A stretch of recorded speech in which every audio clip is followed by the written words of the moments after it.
Assalamualaikum warahmatullahi wabarakatuh. Alhamdulillah wassalatu wassalamu ala nabiyina Muhammadin wa alihi wa sahbihi ajma'in. Amma ba'du. Ikhwani al-kiram, semoga Allah Subhanahu wa taala memberikan kebahagiaan bagi diri saya dan bagi Anda sekalian. Pada kesempatan yang berbahagia ini saya akan menyampaikan suatu kelezatan dan kenikmatan yang dirasakan oleh para anbiya, para rasul dan juga orang-orang yang saleh. Kelezatan apakah itu? Yaitu kelezatan memaafkan dan berlapang dada. Sungguhnya kita dapati sebagian orang yang memiliki permasalahan sama orang lain, terkadang bermusuhan sama kerabatnya sendiri, jengkel sama pamannya, jengkel sama kakaknya, bahkan terkadang jengkel sama bibinya, bahkan terkadang bermusuhan dengan ibunya sendiri, dengan ayahnya sendiri, atau jengkel sama teman-teman kantornya atau teman-teman bergaulnya. Sehingga orang-orang seperti ini dia tidak merasakan kelezatan. Buktinya apa? Tatkala dia ingin tidur, dia sulit untuk bisa tidur. Bahkan dia berusaha untuk tidur, tapi apa? Kejengkelan menyerang hatinya.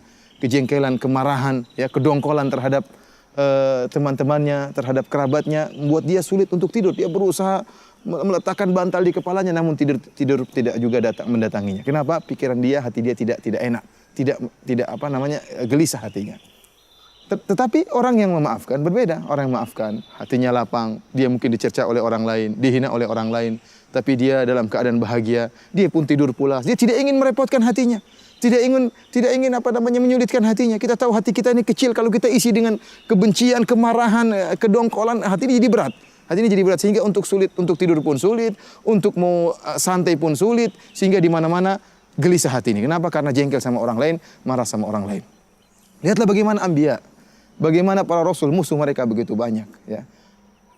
Bagaimana orang-orang soleh, betapa banyak orang yang jengkel sama mereka. Akan tapi subhanallah, mereka mudah memaafkan.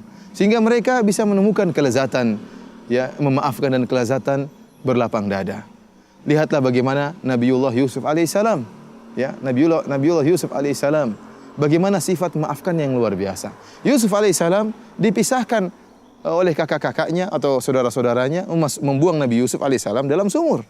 Padahal Nabi Yusuf tatkala itu masih kecil, dipisahkan dari ayahnya. Imam Ibnu Katsir rahimahullah menyebutkan berapa lama Nabi Yusuf dipisahkan dari ayah yang sangat dia cintai. Ada ulama yang mengatakan 20 tahun atau 23 tahun, ada yang mengatakan 40 tahun.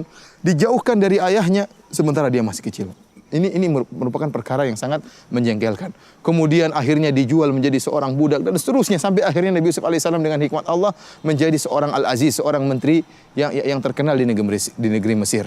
Sehingga akhirnya cerita pun berlanjut akhirnya Nabi Yusuf alaihissalam mendatangkan keluarganya ke negeri Mesir dan dimuliakan oleh Nabi Yusuf alaihissalam. Kemudian saudara-saudaranya pun mengatakan, laqad atharakallahu alaina, wahai Yusuf alaihissalam, sungguhnya Allah telah memberikan kenikmatan kepada engkau.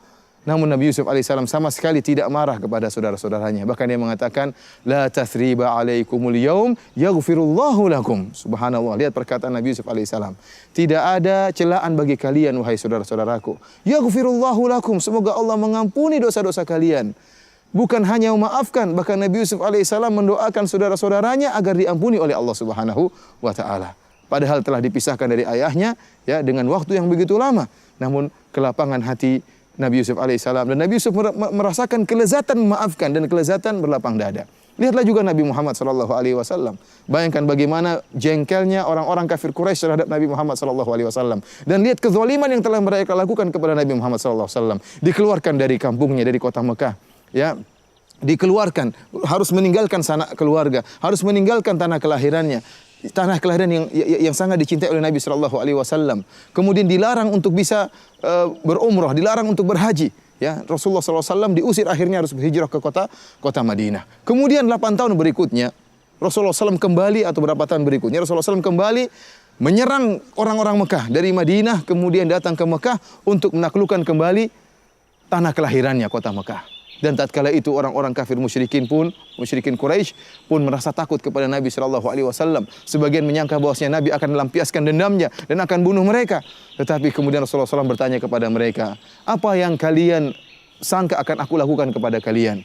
Maka orang-orang kafir Quraisy mengatakan, akhun karim, ibnu akhin karim, engkau adalah seorang yang mulia, anaknya seorang yang mulia. Mereka puji Nabi sallallahu alaihi wasallam. Maka Nabi mengatakan, aku tidak berkata kepada kalian kecuali kama qala akhi Yusuf, sebagaimana perkataan saudaraku Yusuf, la tathriba alaikum yaghfirullahu lakum. Tidak ada celaan bagi kalian. Semoga Allah mengampuni dosa-dosa kalian. Subhanallah, Nabi sallallahu alaihi wasallam sama sekali tidak mencela, memaafkan langsung terhadap orang-orang musyrikin Arab tersebut. Bahkan Nabi sallallahu alaihi wasallam mengatakan, semoga Allah mengampuni kalian.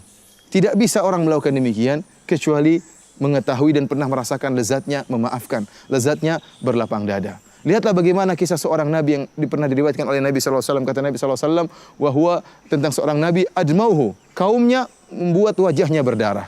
Kemudian kata Nabi sallallahu alaihi wasallam, wa huwa yamsahud dam, dan dia an wajhi, kemudian dia menghapuskan atau mengusap darah dari wajahnya.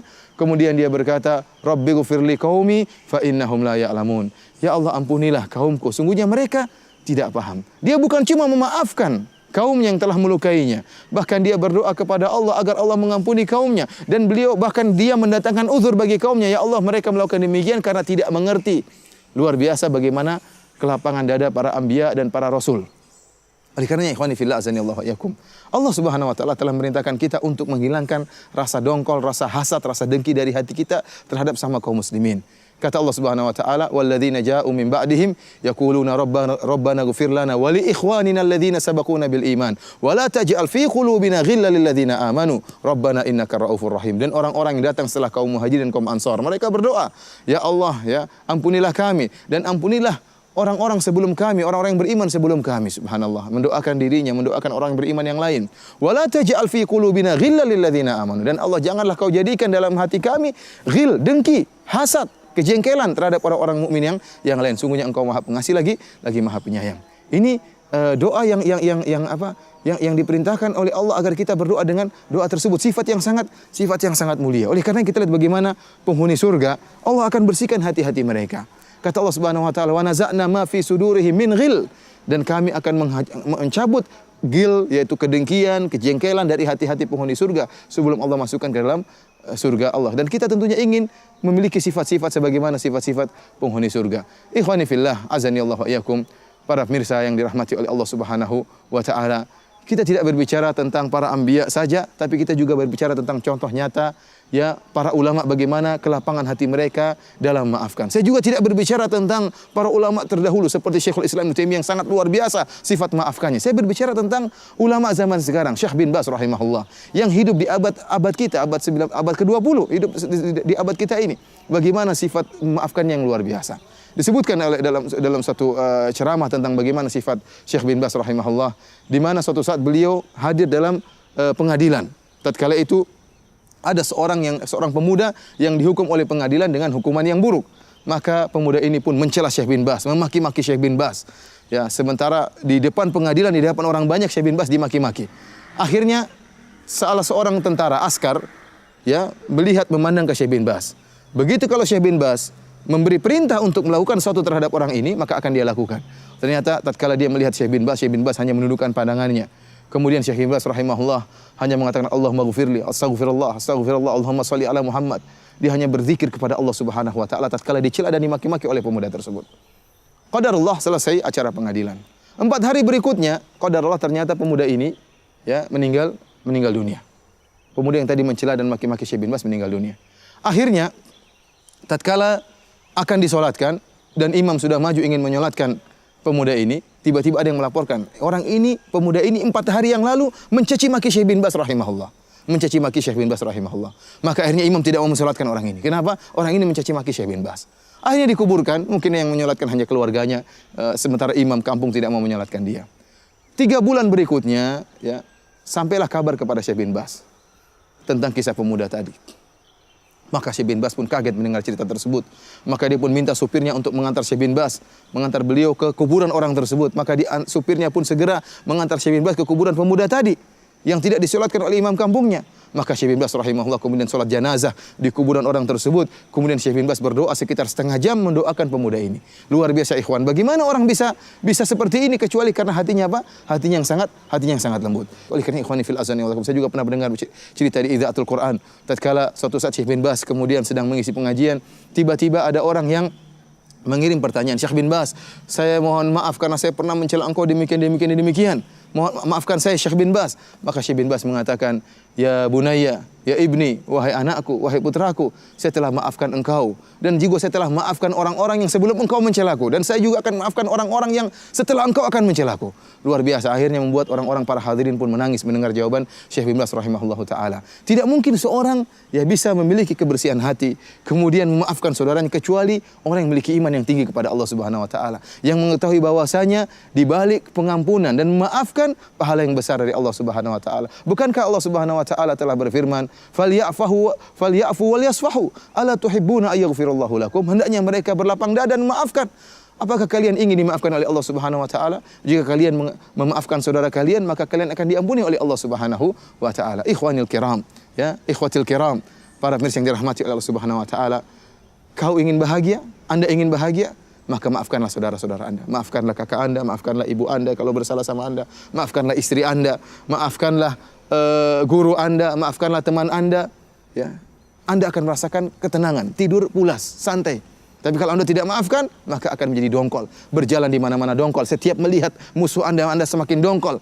Seakan-akan Anda kurang beriman tentang takdir Allah. Yakinlah bahwasanya semuanya sudah ditakdirkan oleh Allah Subhanahu wa ta'ala. Dan jika Anda maafkan, maka Allah akan berikan kelezatan dalam hati Anda, kelezatan memaafkan. Dan sungguh memaafkan itu ada kelezatan.